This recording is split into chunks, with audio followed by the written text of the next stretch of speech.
ಪುರಸಭೆ ವ್ಯಾಪ್ತಿಯ ಮುಖ್ಯ ರಸ್ತೆ ಸೇರಿದಂತೆ ಅನೇಕ ರಸ್ತೆಗಳು ಹೊಂಡ ಗುಂಡಿಗಳಾಗಿದ್ದು ವಾಹನ ಚಾಲಕರಿಗೆ ಮತ್ತು ಸಾರ್ವಜನಿಕರಿಗೆ ಸಮಸ್ಯೆ ಉಂಟಾಗಿದ್ದರೂ ಪುರಸಭೆ ಆಡಳಿತ ಮಾತ್ರ ಏನೂ ಗೊತ್ತಿಲ್ಲದಂತೆ ಮೌನ ವಹಿಸಿದ್ದು ಇನ್ನು 15 ದಿನಗಳಲ್ಲಿ ರಸ್ತೆ ಗುಂಡಿ ಮುಚ್ಚುವುದು ಡಾಂಬರೀಕರಣ ನಡೆಯದಿದ್ದರೆ ನಾಗರಿಕ ಸಮಿತಿ ವತಿಯಿಂದ ಪುರಸಭೆ ಕಚೇರಿ ಎದುರು ಬೃಹತ್ ಪ್ರತಿಭಟನೆ ಹಮ್ಮಿಕೊಳ್ಳಲಾಗುವುದೆಂದು ಸಮಿತಿಯ ಮುಖಂಡರಾದ ಡಾಕ್ಟರ್ ದುರ್ಗಾ ಪ್ರಸಾದ್ ಎಚ್ಚರಿಕೆ ನೀಡಿದ್ದಾರೆ. ಕಚೇರಿಯಲ್ಲಿ ಸುದ್ದಿಗೋಷ್ಠಿಯಲ್ಲಿ ಮಾತನಾಡಿದ ಅವರು, ಪಟ್ಟಣದ ಮುಖ್ಯ ರಸ್ತೆ ಬದಿ ಚರಂಡಿಗಳೇ ಇಲ್ಲ. ಮಳೆಯ ನೀರು ರಸ್ತೆಯಲ್ಲಿ ಹರಿಯುವುದರಿಂದ ಜಲ್ಲಿ ಕಲ್ಲುಗಳೆಲ್ಲ ಹೋಗಿ ರಸ್ತೆಗಳು ಹದಗೆಟ್ಟಿರುವುದರಿಂದ ವಾಹನ ಚಾಲಕರು ಸಂಚಾರ ಮಾಡಲು ಹರಸಾಹಸ ಪಡುವಂತಾಗಿದೆ ಎಂದು ಆರೋಪಿಸಿದರು. ನಾಗರಿಕ ಸಮಿತಿಯ ಪದಾಧಿಕಾರಿ ಪಿಕೆ ಅಬ್ದುಲ್ ರೆಹಮಾನ್, ಎನ್ಕೆ ಶರೀಫ್ ಈ ಸಂದರ್ಭ ಪಾಲ್ಗೊಂಡಿದ್ದರು. ವಿರಾಜಪೇಟೆ ನಾಗರಿಕ ಸಮಿತಿ ಕರೆದಿರುವಂತಹ ಈ ಪತ್ರಿಕಾಗೋಷ್ಠಿಗೆ ಆಗಮಿಸಿರುವ ಎಲ್ಲ ಪತ್ರಕರ್ತರಿಗೆ ಸ್ವಾಗತವನ್ನು ಬಯಸ್ತಾ ಇದ್ದೇನೆ. ಕಾರ್ಯವೈಖರಿ ಬಗ್ಗೆ ಮತ್ತು ನಮ್ಮ ನಗರದ ಅವ್ಯವಸ್ಥೆಗಳ ಬಗ್ಗೆ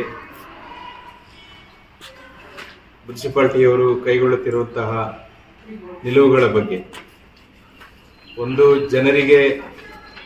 ಜನರಲ್ಲಿ ಒಂದು ರೀತಿಯ ಜಾಗೃತಿಯನ್ನು ಮೂಡಿಸುವುದು ಮತ್ತು ಮುನ್ಸಿಪಾಲಿಟಿಯವರಿಗೆ ನಾವು ಒಂದು ಎಚ್ಚರಿಕೆಯನ್ನು ಕೊಡುವಂತಹ ಉದ್ದೇಶ ನಾವು ಈ ಪತ್ರಿಕಾಗೋಷ್ಠಿಯ ಮೂಲಕ ಇಟ್ಕೊಂಡಿದ್ದೇವೆ.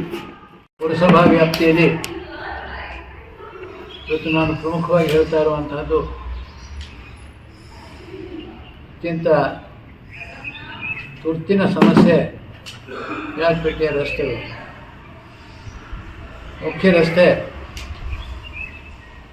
ಅದು ಸಂಪೂರ್ಣ ಹಾಳಾಗಿದೆ. ನಾನು ಹೇಳಬೇಕಾದದ್ದೆಲ್ಲ ನೀವು ಪ್ರತಿಯೊಬ್ಬರೂ ಅನುಭವಿಸ್ತಾ ಇರುವಂಥ ವಾಹನಗಳ ಸಂಚಾರ, ಜನರು ನಡೆದು ಹೋಗಲಿಕ್ಕೆ ಸಮಸ್ಯೆ ಮತ್ತು ಇಂತಹ ರಸ್ತೆಗಳಲ್ಲಿ ವಾಹನಗಳನ್ನು ಸಂಚರಿಸುವುದರಿಂದ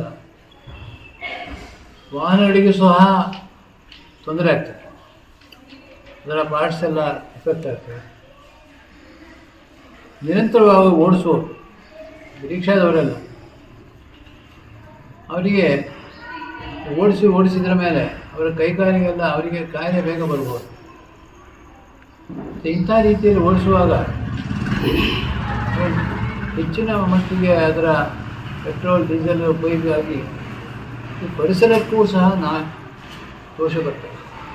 ಹೀಗೆ ಎಲ್ಲ ಸರ್ವ ರೀತಿಯ ಒಂದು ದೋಷವನ್ನು ಸೃಷ್ಟಿಸುವಂತಹ ಒಂದು ವ್ಯವಸ್ಥೆ ಇದೆ.